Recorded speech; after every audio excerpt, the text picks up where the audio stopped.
কষানো যায় আমি কষালাম। মানে এই হচ্ছে হার্ড চিকেন, এটাকে আমি একটু কেটে নিই, তাহলে দেখা যাবে যে রানগুলো একটু কেটে নিই। ভালো করে তো ওয়াশ করছি, জাস্ট দুইটা রানের অংশটা কেটে নিই।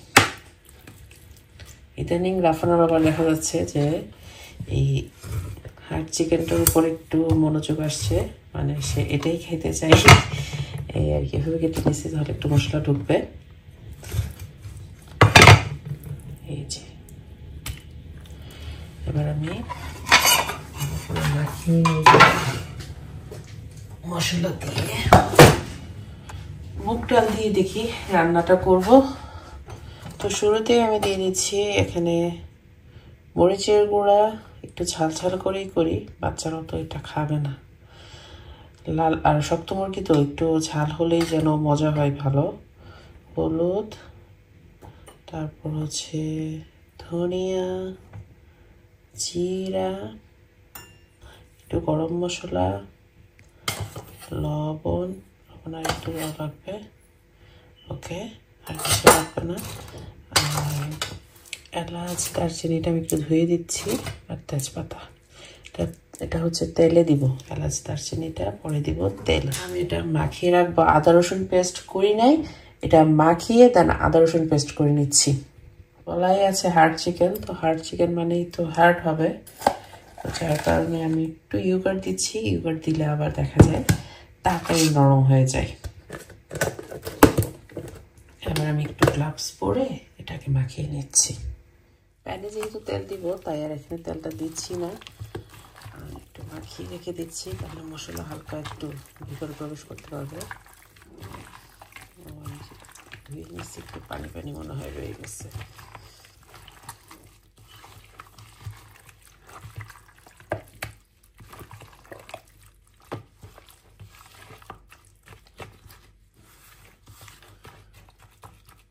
হচ্ছে আদা রসুনটা আমি পেস্ট করে নিই, তারপর হচ্ছে আদা রসুন পেস্ট আর পেঁয়াজ দিব।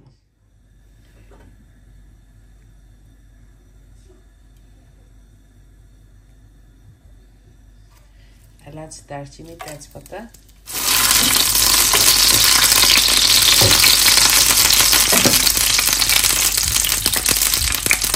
পেঁয়াজ কুচি। পেঁয়াজটা আমি অল্পই দিলাম, কারণ পরে আবার দিব উপর দিয়ে, পেঁয়াজ বেরেস্তা করে উপর দিয়ে দিব আর কি। কারণ আজকের মুরগিটা আমি মুগ ডাল দিয়ে করব। ডাল দিয়ে মুরগি রান্নাটাও কিন্তু বেশ মজা হয়। এত লাল করে ভাজতে হবে না, যেহেতু মুরগি এমনিতেই গলে যাবে। একটা আদা রসুন পেস্ট করছিলাম, ওই যে আগে তো দিই নাই, একটু লাগবে।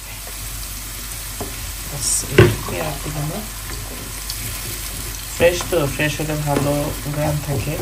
এখনই করলাম তো, খেয়ে রেখেছিলাম সেটা দিয়ে দিচ্ছি। আমার মনে হচ্ছে আজকে একটু হলুদ বেশি করছি।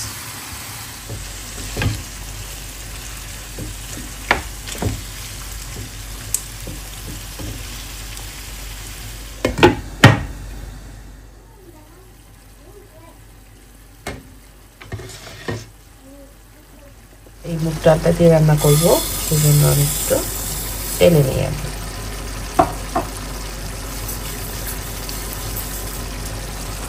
এই মুগ ডালটা ভাজতে নিলে যে একটা মজার ঘ্রাণ ছড়ায়, মানে সুঘ্রাণ, খুব ভালো লাগে আমার কাছে।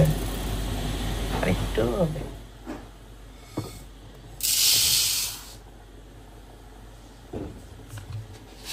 এবার আমি ভালো করে এটা ওয়াশ করে নেব।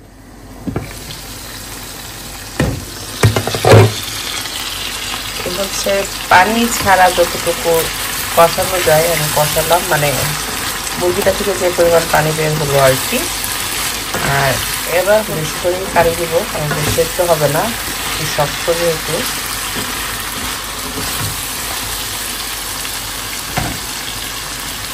যে বোলটাতে মাখিয়েছিলাম সেই বোলটাতে দিয়েছি, একদম পানি দিলাম।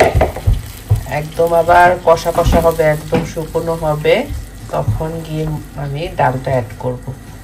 আর এই অবস্থায় এটা হতে থাক, কারণ হার্ড চিকেন আসলে একটু টাইম নিয়ে করতে হয়। আর এগুলার কাজ যা হবার হয়ে গেছে, আমি এবার ফেলে দিচ্ছি, তো রান্নায় ডিস্টার্ব করে। আর আমার জামার প্লেটে যদি একটু এই জিনিস যাইতে পারে, তাইলে তো ওর খাবারই শেষ, সেই দিন আর খাবেই না। এই জিনিসকে আমি খুব ভয় পাই।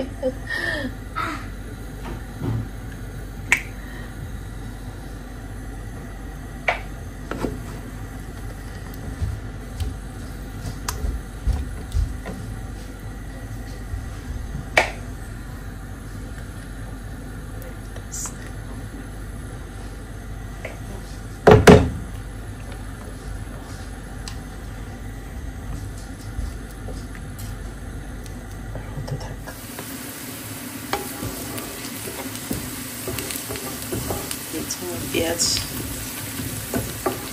ভাজা হয়ে গেছে, এবার আমি দিয়ে দিচ্ছি।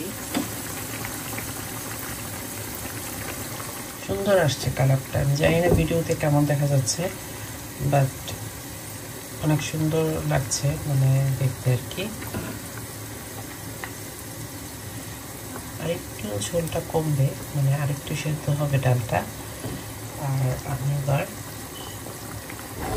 দিয়ে দিচ্ছি পেঁয়াজ ভাজাটা।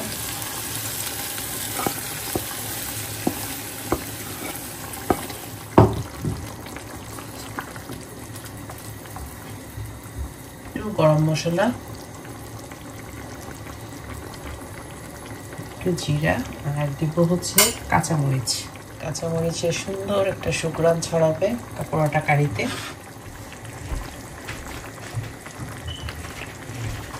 আমার রান্নাটা ডান, আর মনে হয় না রান্না করতে হবে, সবকিছুই সেদ্ধ হয়ে গেছে। মাশাআল্লাহ, খুব সুন্দর হয়েছে। 5 মিনিট ঢাকনা দিয়ে ঢেকে রাখবো, তারপর চুলাটা অফ করে দেবো।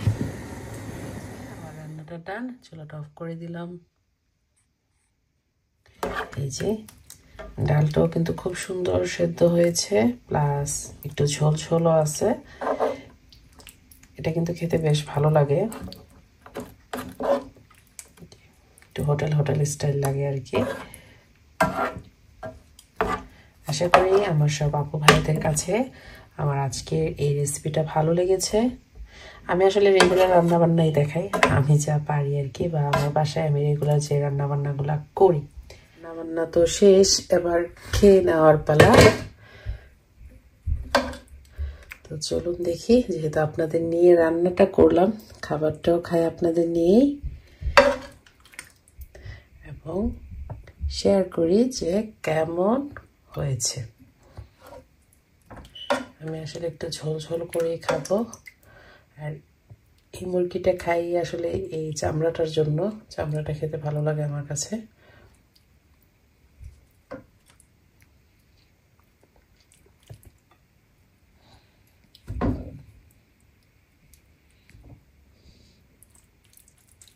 আশা করি সবার কাছে ভালো লেগেছে। ভালো থাকবেন, আল্লাহ হাফিজ। এই লেবুটা দিয়ে খেতে আসলে ভালোই লাগে।